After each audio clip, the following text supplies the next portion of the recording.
Welcome to Professor Game Podcast, where we interview successful practitioners of games, gamification, and game thinking who brings the best of their experiences to get ideas, insights, and inspiration that help us in the process of getting the students to learn what we teach. And I'm Rob Alvarez. I teach and work at IE Business School in Madrid, where we create interactive and engaging learning materials. Want to know more?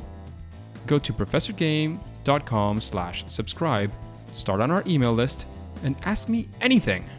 Engagers, welcome once again to the Professor Game Podcast. And today I think we're kind of in a rant of special episodes, but this is also a special episode. Not only because we have two guests who are repeat guests, but because we're not going to be talking about our typical questions. We're going to be talking about a summit. And to leave that suspense for a few seconds more before we start, Alyea, David, are you prepared to engage? Always. Yes, indeed. Let's do this because we have this special episodes where we'll be discussing all about the Playful Creative Summit with Alyea Sandovar and David Chislett. If you want to know about them, if you want to know about their failures, their success, their process, all of those things, you can find it on the show notes. You can just click there or go to episodes 166 and 162.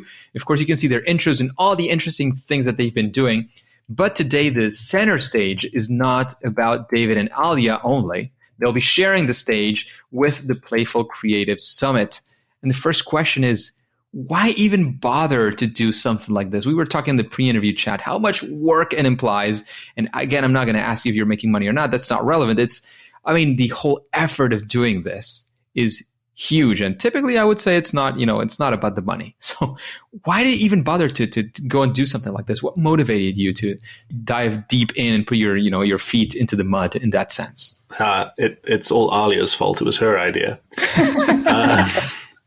But I think really it's just a really good alignment of purpose for us both.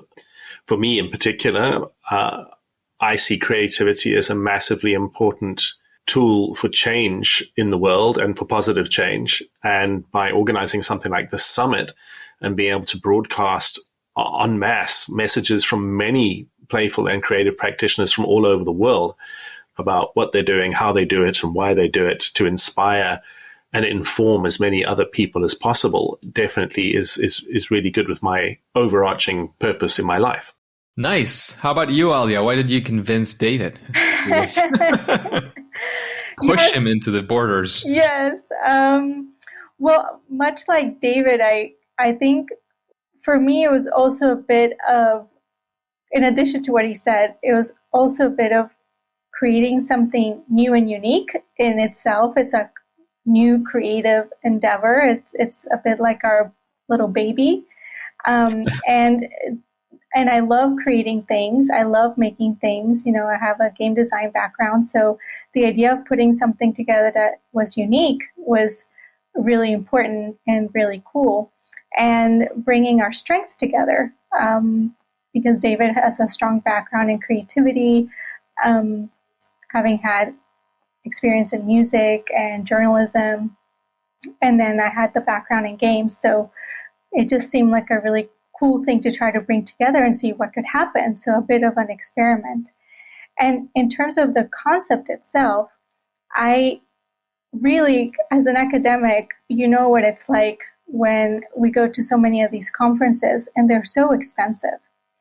And that means that only a certain type of person gets to attend these conferences, either because they have well-funded programs or they come from a certain part of the world, and then other people don't actually have access to that information because they can't get there. And of course, this was all pre-March of 2020. But at the time, the idea that we had was to allow access to really cool concepts by professionals around the world to everyone around the world with an internet access. And it was, an experiment the first time that we did it to see if we could do it. And of course, then when we got so much feedback and we saw the ripple effects, that motivated us to do a second edition. And That's why we're doing it again, because you're right. It is a labor of love. We've been working on it for 6 months already, since October, or even earlier. David, when did we start meeting? Yeah, September. I believe. Yeah. And so it is, and at the moment we're almost practically working on it full time until the summit launches on April 21st. But yeah, I think that's my answer.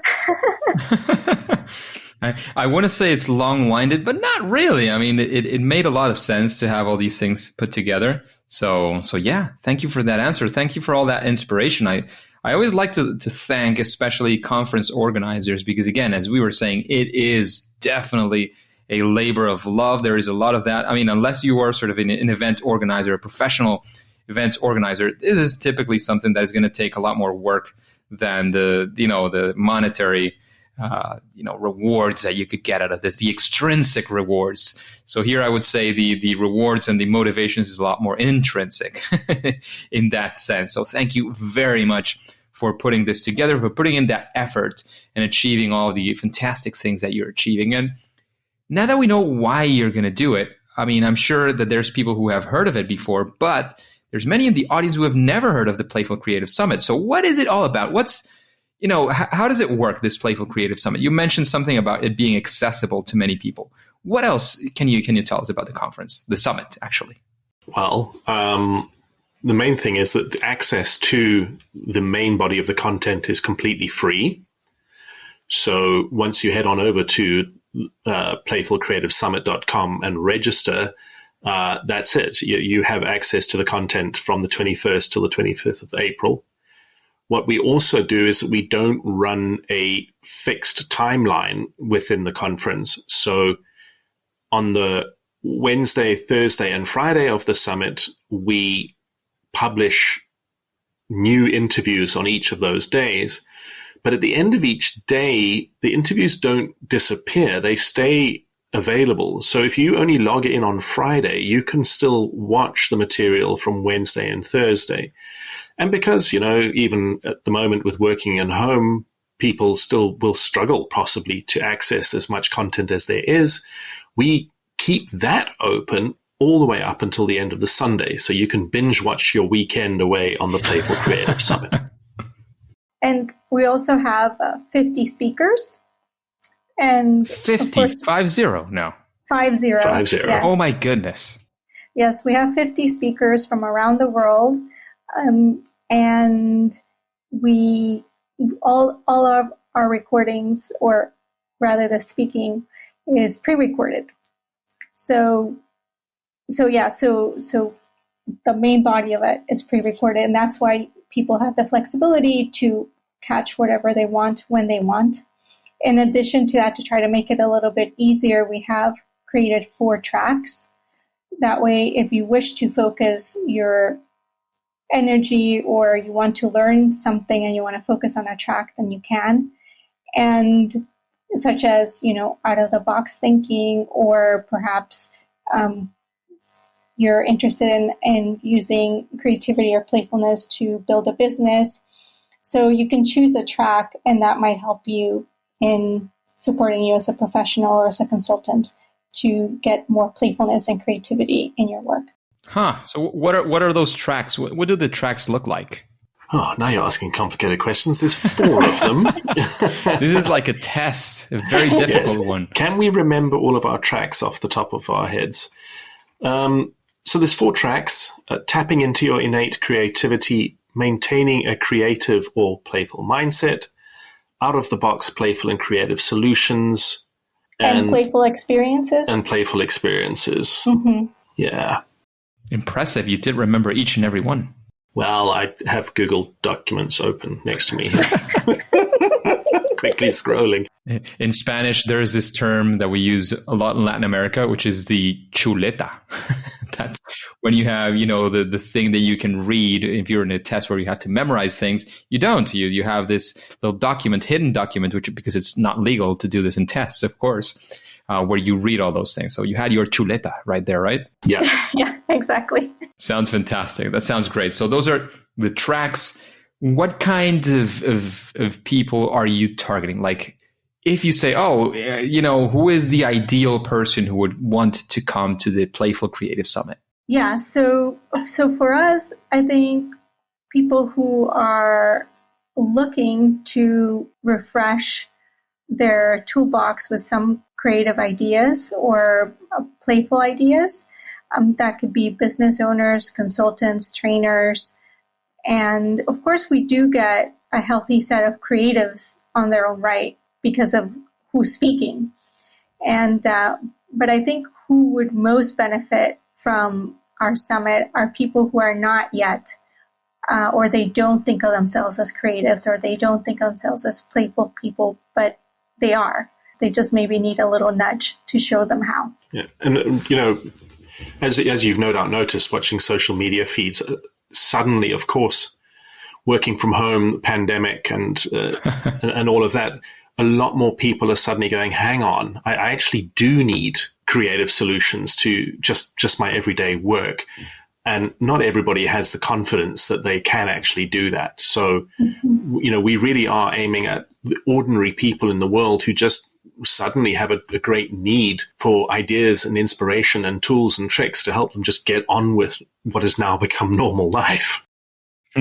So there's plenty of people who fit into that profile for sure, and who can use creativity. I can tell you that.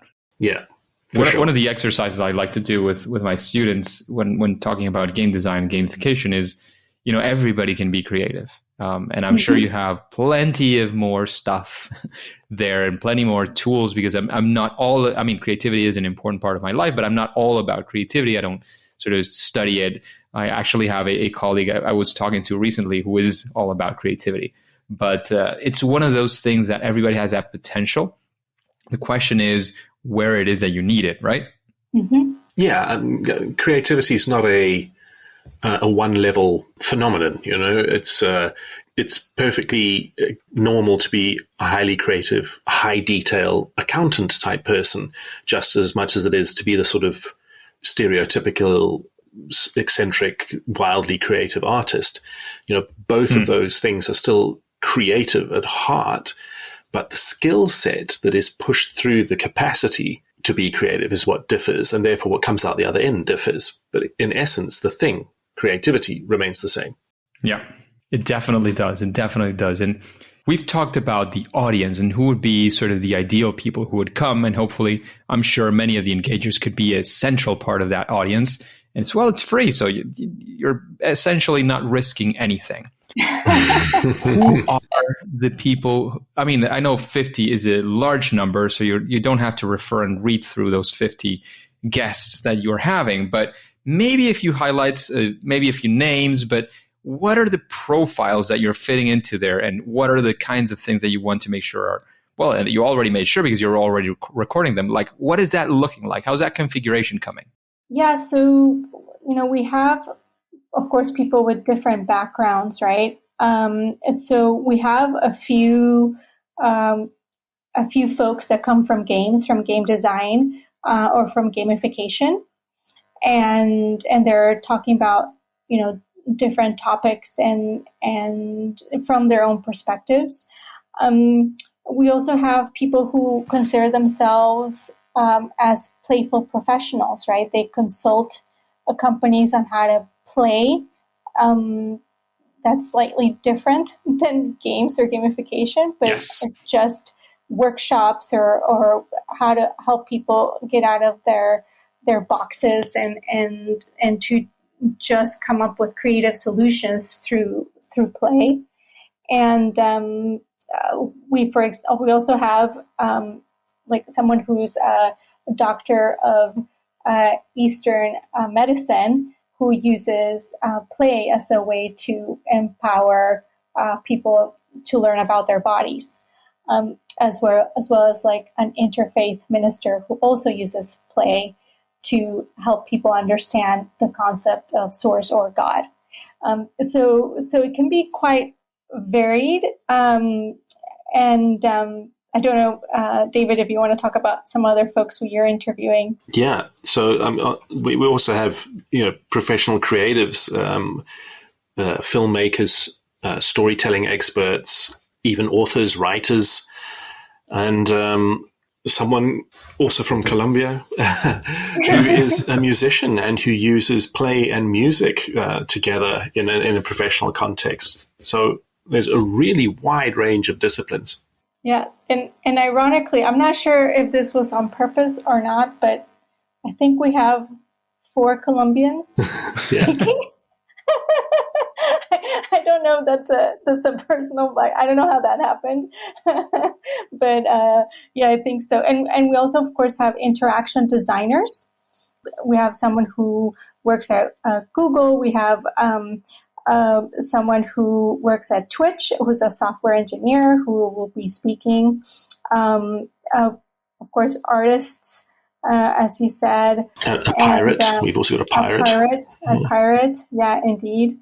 And I'm just trying to think of who else we sort of have as a kind of general. We have interaction designers who design playful experiences for social impact. So that they come from California, and then we also have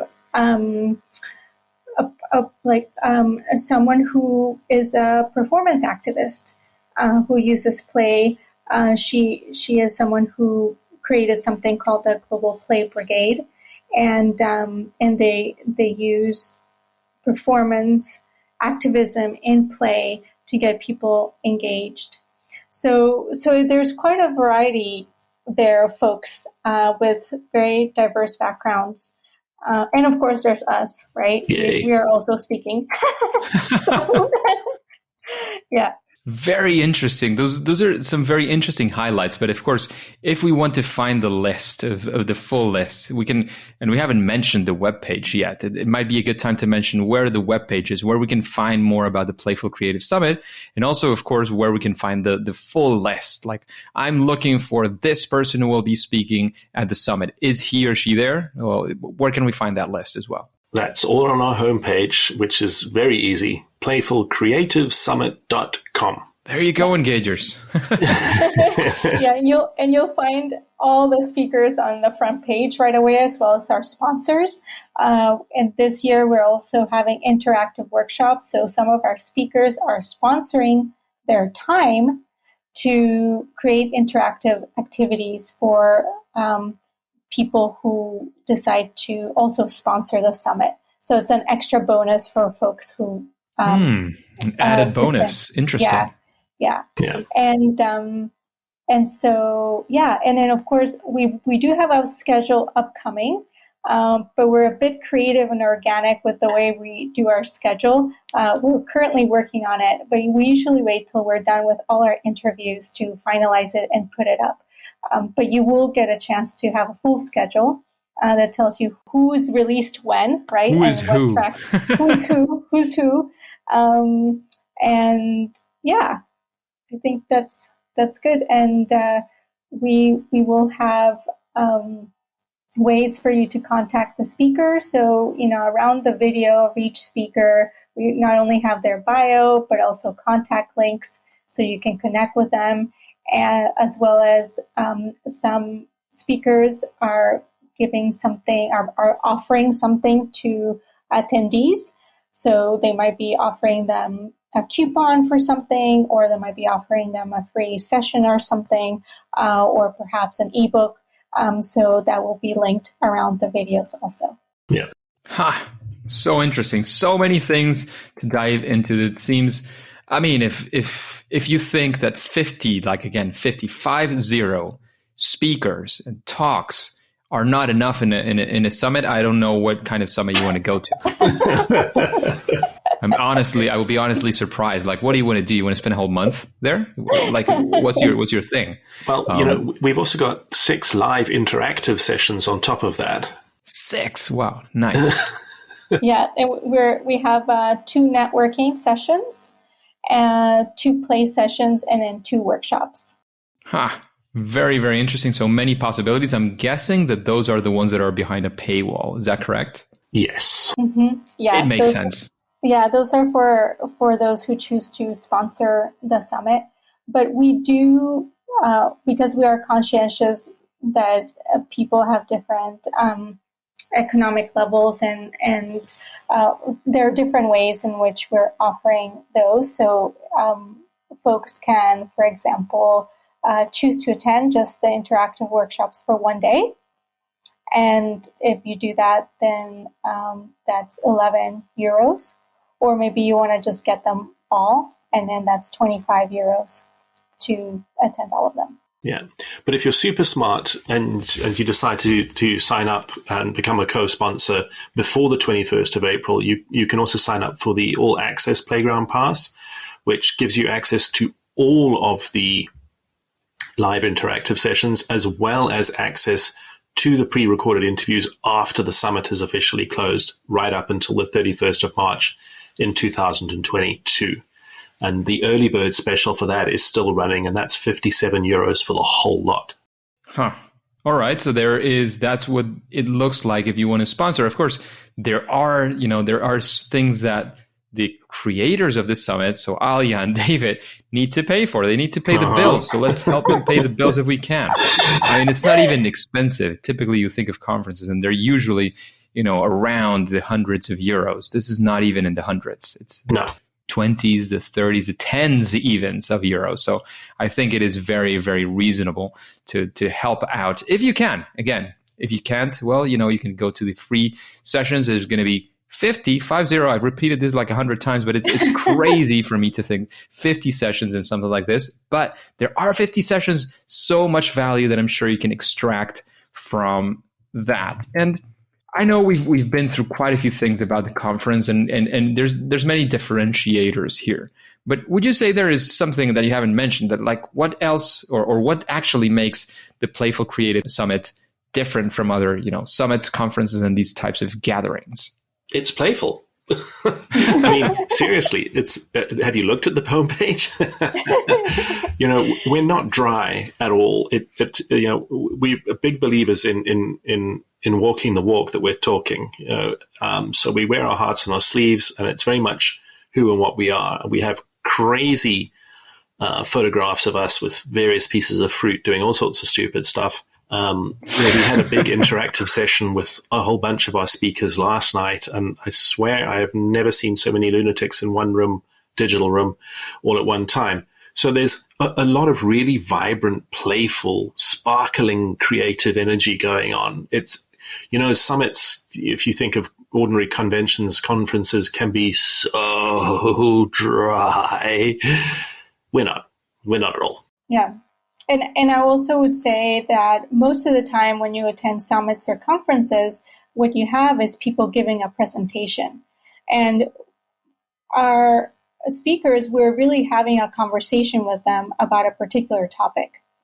And so it's more what we would call like a video podcast with a focus than it is someone just throwing some slides up on a screen and then sharing a concept. So it's more conversational. And of course, every single speaker has to answer our bowl of doom questions. So we've created these really, really quirky, sometimes a little bit naughty questions. And they get to pick some of these questions without knowing what they're going to get and answer them. And that's the beginning of the conversation. Of course, depending on the speaker, some speakers are a little bit more concrete, some are a little bit more quirky, and their personality just comes through. But it is lighthearted, it is easygoing, it is conversational. You're not just going to be sitting there watching a screen, having people go slide after slide, but if you enjoy podcasts, if you enjoy audiobooks, you'll enjoy the summit. Yeah. So, Rob, for example, pick a number between 1 and 8. 54, kidding. 7. 7. What color underwear are you wearing, if any? Let me check. It's 2 colors.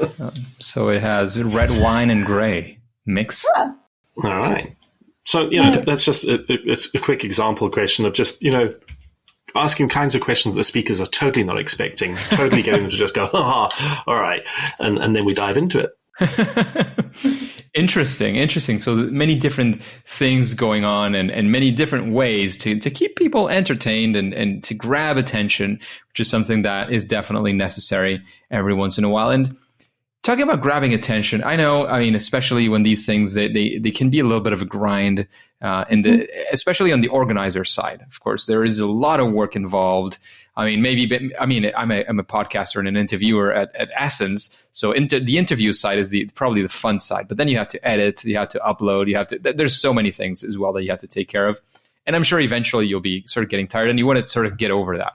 But beyond getting excited about this being over in a way and getting rid of those tedious tasks that you also have to do, what has you really excited about the Playful Creative Summit? Like, what is it that you're looking for? Why can't you wait to get to the start date of the summit? Well, for me, I can't wait to see who comes to play. Last year was a revelation. The interest, the positive feedback, the reactions, just the sheer number of people that we were able to reach and that came along. I'm really excited to see where that goes to this year. For me, that is what it makes it all worthwhile. And what about you, Alyea? Yeah, I'm actually super excited about the interactive sessions. I think they're going to be super fun. And as David mentioned, we just had a sort of taste of that with our speakers. We had like a private meeting with them, a private networking meeting. And if that is an example of what's yet to come, I think we're really just going to have a blast. I'm looking forward to not just who's coming to play, who's coming into our playpen, but also like the communities that's gathering around this, right? Like it feels like it's growing, and yeah, we're just excited, or I'm excited about the interacting and connecting with people in a playful, fun way. Yeah.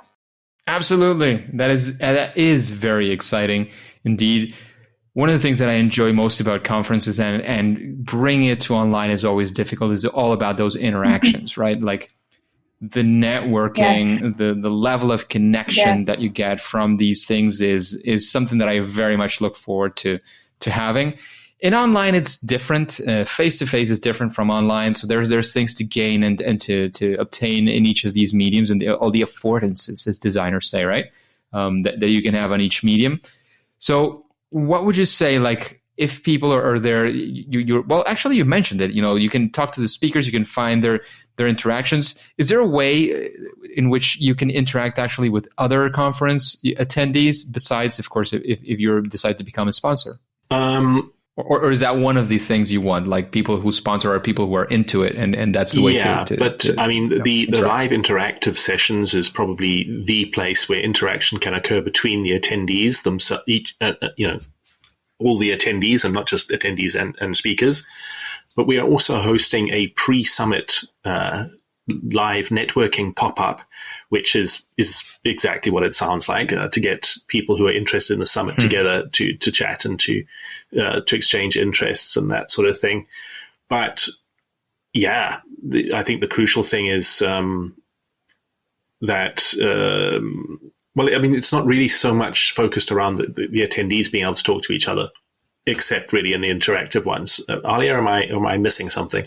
No, that's correct. We have toyed around with the idea of sort of creating either some sort of membership interactive event post the summit. And last year we tried a little bit of chats with the speakers in their videos, but it becomes really complicated when you have people from so many different time zones across the world. Yeah. And of course, it's very popular. We've seen it, that people have Facebook groups accompanying the summits as a way to get people engaged. But I think for both David and I, that doesn't quite fit for us at the moment, because we really like the in the moment engagement, and we like the idea of like interacting, connecting, making those connections right then and there, and then yeah, and then it's closed and then it starts again. I guess it's like Clubhouse type of experience.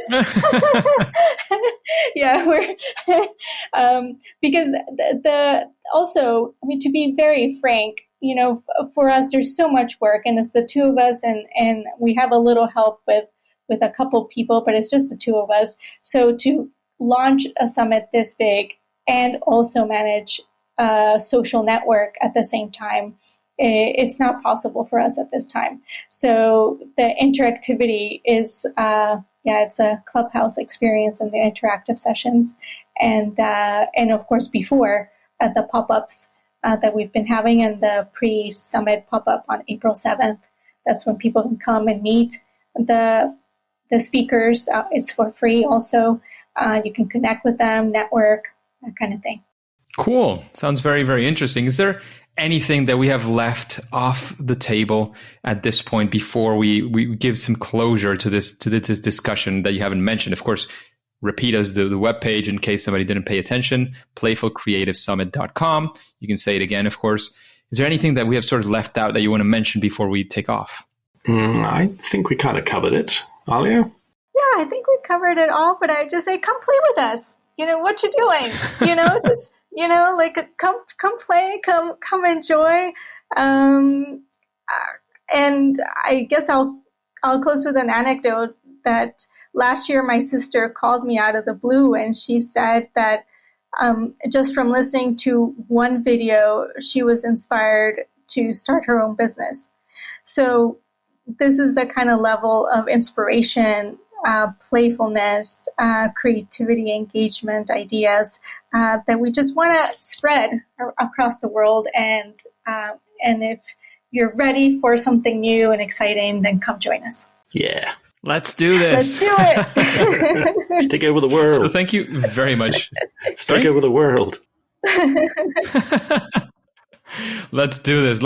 And thank you again very much, David and Alyea, not only for, investing this time in talking about the conference today, but especially for organizing the whole summit. As we've been mentioning many times, this is definitely a work of love that is involved there. There's a lot of work involved. I know you have jobs well beyond the summit itself. So basically, I wanted to thank you very much for doing that. Thank you for coming in here today and offering this opportunity as well to the engagers of going to playfulcreativesummit.com, registering even for free, and have, 55 different talks from different speakers with Alyea, with David, of course, interviewing them in a very completely different format to what you typically think of in a summit, in a conference. However, at least for now and for today, it is time to say that it's game over. Hey, engagers, thank you for listening to the Professor Game podcast. And as you know, we always like to have you around and asking questions and interacting with the podcast. So how about you let us know what you thought, what you think about this summit that is happening. If you're attending, we would love to be there. So let's connect. Let's do so through Twitter. It's where I share most of the content. You can find me at professorgame.com/Twitter. There it'll pop you right into my account. As you know, I'm always sharing content around gamification, game-based learning, game-based solutions, especially around education and learning. And of course, before you go ahead and click continue, please go ahead and follow on your favorite podcast app. Follow this podcast so that you can listen to the next episode of Professor Game. See you there.